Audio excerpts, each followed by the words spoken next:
नमस्कार, स्वागत है आपका मेरे YouTube चैनल धनार्क में। आज के वीडियो का टॉपिक है ग्रेचुइटी। तो आइए ग्रेचुइटी के विभिन्न बिंदुओं की चर्चा करते हैं। आइए जानते हैं कि व्हाट इज़ ग्रेचुइटी। ग्रेचुइटी क्या होता है कि एक सैलरीड एम्प्लॉय को रिटायरमेंट एंड लॉयल्टी के लिए जो रिवॉर्ड मिलता है वो ग्रेचुइटी कहलाता है। ग्रेचुइटी को हम ये समझ सकते हैं कि रिटायरमेंट के बाद आपको एक लमसम अमाउंट मिलता है। रिटायरमेंट के बाद कहने का मतलब रिटायरमेंट या एक सर्टन नंबर ऑफ़ ईयर यदि आप क्रॉस कर लेते हैं उस ऑर्गेनाइजेशन में, तो आपको आपके सर्विस के बदले ही मतलब वो एक तरह से सैलरी का पार्ट ही होता है जो आपका रिवॉर्ड के रूप में आपका एम्प्लॉयर जो है अपने एम्प्लॉय को देता है। तो ये ग्रेचुइटी कहलाता है। ये इसमें एक ध्यान रखने वाली बात ये है कि इसमें जो मिनिमम नंबर ऑफ़ ईयर हैं मतलब आपके सर्विस देने का, वो आप पूरा करते हैं तभी आप ग्रेचुइटी के पात्र होते हैं। तो यही होता है ग्रेचुइटी।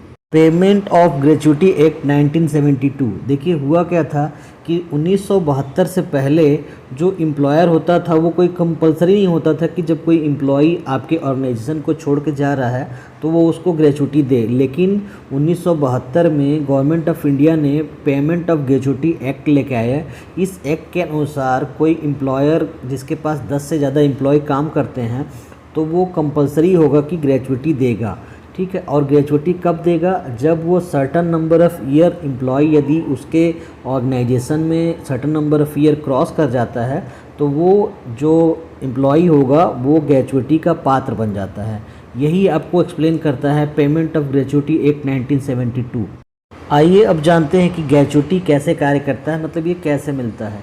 जब कोई एम्प्लॉय ऑर्गेनाइजेशन में ज्वाइन करता है तो ऑटोमेटिकली क्या होता है कि एम्प्लॉयर की तरफ से ग्रेचुइटी स्कीम के अंदर आ जाता है। इसमें उसके ऑफ़र लेटर में भी इंगित किया हुआ रहता है कि उसको ग्रेचुइटी मिलेगा। अब एम्प्लॉयर जो है वो एक थोड़ा सा कंट्रीब्यूशन करता है इंश्योरेंस कंपनी में। ये और पात्र कौन होता है? जो एम्प्लॉई किसी ऑर्गेनाइजेशन में लगातार 5 साल काम कर लेता है तो वो ग्रेचुइटी का पात्र हो जाता है। उसको एक लमसम अमाउंट कैलकुलेशन के हिसाब से उसकी सर्विस के एवज में मिलता है। लेकिन ध्यान रखने वाली बात ये है कि यदि कोई एम्प्लॉय 5 वर्ष से कम समय उस संस्था में गुजारता है तो वो ग्रेचुइटी का पात्र नहीं होगा। ध्यान यही रखना है कि 5 साल से अधिक होगा तभी वो ग्रेचुइटी का पात्र होगा, नहीं तो फिर वो नहीं होगा। अब हम इसके इम्पॉर्टेंट फीचर डिस्कस करते हैं। सबसे पहला फीचर ये है कि जब कोई रिटायर होता है या एक 5 साल की अवधि पूरी करने के बाद रिज़ाइन करता है तो ग्रेचुइटी का पात्र हो जाता है। इसमें एम्प्लॉय को कोई कंट्रीब्यूशन नहीं करना पड़ता है। जो एम्प्लॉयर होता है वो इंटायरली वो पे करता है। और तीसरा इसमें कि बहुत अच्छी बात यह है कि इसमें आपको इनकम टैक्स का पूरा बेनिफिट मिलता है। आइए अब जानते हैं कि इसकी एलिजिबिलिटी क्या है ग्रेचुइटी प्राप्त करने की। इसमें सबसे बड़ा एलिजिबिलिटी यही है कि आपको एक सर्टन नंबर ऑफ़ ईयर जो कि 5 ईयर है वो कंटिन्यूअस सर्विस उसको पार करेंगे तभी आप एलिजिबल होते हैं ग्रेचुइटी के लिए।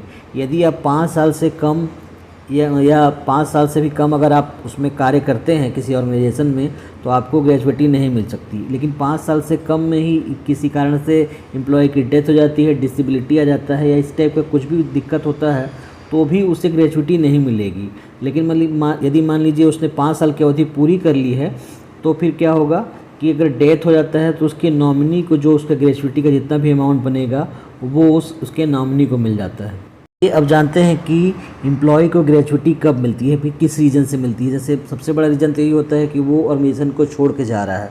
अब वो जिस रीज़न से भी छोड़ के जा रहा हो, जिसमें पहला रीज़न ये आता है कि रेजिग्नेशन हो गया, second laid off employer, third है वॉलंटरी रिटायरमेंट उसने ले लिया या फिर फुल्ली रिटायरमेंट हो गया, डिसेबल हो गया ड्यू टू एक्सीडेंट या अदर रीज़न, और मान लीजिए एम्प्लॉय की मृत्यु हो जाती है। तो इन सभी कारणों में उसको एक लमसम अमाउंट ऑर्गेनाइजेशन की तरफ से जितना भी उसको ग्रेचुइटी बनेगा उसकी कैलकुलेशन होती है तो उस कैलकुलेशन के हिसाब से उस एम्प्लॉय को उतना ग्रेचुइटी मिल जाता है। अब जानते हैं कि ग्रेचुइटी का कैलकुलेशन कैसे होता है। इसमें 2 प्रकार से कैलकुलेशन होता है। पहला ऐसे एम्प्लॉय जो कि ग्रेचुइटी के एक्ट के अंदर आते हैं और दूसरे ऐसे एम्प्लॉय जो कि ग्रेचुइटी अंडर एक्ट नहीं आते हैं। तो जो ग्रेचुइटी के covered under act gratuity act के अंदर हैं उनका कैलकुलेशन क्या होता है कि जितने नंबर ऑफ़ ईयर उसने वहाँ बिताया और इंटू 15 इंटू जो लास्ट सैलरी होती है इन सब का डिवीज़न बाय 26। ठीक है। तो जो उसमें लास्ट ड्रॉन सैलरी जो कह रहा है उसमें क्या होता है, बेसिक प्लस डीए को ऐड किया जाता है और जो वैल्यू निकल के आती है वही ग्रेचुइटी का वैल्यू होता है। जो सेकंड कैलकुलेशन है वो ऐसे एम्प्लॉय जो कि ग्रेचुइटी के एक्ट के अंदर नहीं आते हैं, उसका कैलकुलेशन कैसे होता है कि लास्ट जो 10 मंथ का एवरेज सैलरी होगा, ठीक है, उसका मल्टीप्लाई करते हैं नंबर ऑफ़ ईयर उसने कितने साल सर्विस दिया है इंटू 15 और डिवाइडेड बाय 30। इतना करने के बाद जो वैल्यू आता है वो उस एम्प्लॉय की ग्रेचुइटी होती है। इसका कैलकुलेशन इस प्रकार से होता है। इसमें डिवीज़न जो होता है वो 30 से होता है, दोनों में डिफरेंस बस इतना ही है। अब जानते हैं कि ग्रेचुइटी का अमाउंट मैक्सिमम कितना हो सकता है। देखिए इसमें सबसे अच्छी बात यह है कि गवर्नमेंट एम्प्लॉय और नॉन गवर्नमेंट एम्प्लॉय जैसे भी एम्प्लॉय हों, इसमें ग्रेचुइटी का जो मैक्सिमम अमाउंट है वो 20 लाख होगा, जिसमें 20 लाख होगा। वो जो कैलकुलेशन आएगा, कैलकुलेशन से जितनी भी वैल्यू आएगी, मान लीजिए उसकी कीमत 20 लाख रुपये से ज़्यादा आ जाती है उसकी वैल्यू, तो एम्प्लॉयर को मैक्सिमम 20 लाख ही देगा आपको, उससे ज़्यादा का अमाउंट नहीं देगा। 2016 से पहले ये अमाउंट 10 लाख रुपए था, जिसे अब बढ़ाकर 20 लाख रुपए कर दिया गया है। तो मैक्सिमम जो ग्रेचुइटी का अमाउंट है वो आपको 20 लाख ही मिल सकता है। ये अब जानते हैं कि ग्रेचुइटी मिलने पर इनकम टैक्स किस प्रकार से लगता है और किस प्रकार से किसको छूट है। तो सबसे पहले जो गवर्नमेंट एम्प्लॉई होते हैं उनको जो ग्रेचुइटी मिलती है, जितने भी मिले, मतलब जितना मैक्सिमम अमाउंट 20 लाख है या जितना भी अमाउंट उसका कैलकुलेशन के हिसाब से बनता है, तो वो पूर्णतः टैक्स फ्री होता है। और जो नॉन गवर्नमेंट एम्प्लॉई हैं उसमें दो पार्ट हैं, नॉन गवर्नमेंट एम्प्लॉय जो कि ग्रेचुइटी एक्ट के अंदर आते हैं और दूसरे नॉन गवर्नमेंट एम्प्लॉय जो कि ग्रेचुइटी एक्ट के अंदर नहीं आते हैं। इन दोनों ही कंडीशन में इनका कैलकुलेशन होता है और कैलकुलेशन के हिसाब से जो भी वैल्यू आती है उस वैल्यू में उनके इनकम टैक्स स्लैब के हिसाब से उनको टैक्स देना होता है। और एक में ध्यान रखने वाली बात ये भी है कि मान लीजिए मैं एम्प्लॉई हूँ और मैंने कहीं 7 साल काम किया और मेरा ग्रेचुइटी मान लीजिए 2 लाख रुपए बनता है, तो जो 2 लाख मैंने रिसीव कर लिया, अब मैं किसी नई संस्था में जाऊँगा तो वो अमाउंट मेरे टोटल ग्रेचुइटी जो कि 20 लाख का एक अमाउंट मिला हुआ है वो उसमें से माइनस हो जाएगा और मेरा अमाउंट अब 18 लाख रुपए बचा है। अब मेरे मान लीजिए मैं वहाँ 17 साल काम किया और काम करने के बाद मेरा मान लीजिए अमाउंट 20 लाख से ऊपर बन जाता है, तो मुझे वहाँ पे मैक्सिमम 18 लाख रुपए ही पे होगा और वो जो भी पेमेंट होगा वो मेरे इनकम टैक्स स्लैब के हिसाब से मुझे इनकम टैक्स देना होगा। इस प्रकार से ग्रेचुइटी में आपको इनकम टैक्स का बेनिफिट मिलता है। जानते हैं कि कोई विपरीत परिस्थिति में किसी एम्प्लॉय की मृत्यु हो जाती है तो क्या होगा। यदि किसी एम्प्लॉय की मृत्यु हो जाती है और उसने 5 साल का समय पार कर लिया है और जो भी उसके ग्रेचुइटी का अमाउंट है वो उसके नॉमिनी या लीगल हेयर्स को मिल जाएगा। लेकिन इन केस मान लीजिए उस एम्प्लॉय ने 5 साल से कम तक का वक्त उस सर्विस उस ऑर्गेनाइजेशन में दिया है, तो वो एलिजिबिलिटी रूल जो मैंने स्टार्टिंग बताया था वो लागू नहीं होता है और वो जो भी ग्रेचुइटी जितना भी अमाउंट बनेगा, 5 साल से कम काम किया है तो भी जो भी आपका अमाउंट होगा वो उसके नॉमिनी को पे किया जाता है। यहाँ 5 साल बाद रूल समाप्त कर दिया जाता है क्योंकि अचानक से जो दुर्घटना हो गई है, तो इसलिए जो ग्रेचुइटी बनती है वो ग्रेचुइटी उसके नॉमिनी या लीगल हेयर्स को दे दिया जाता है।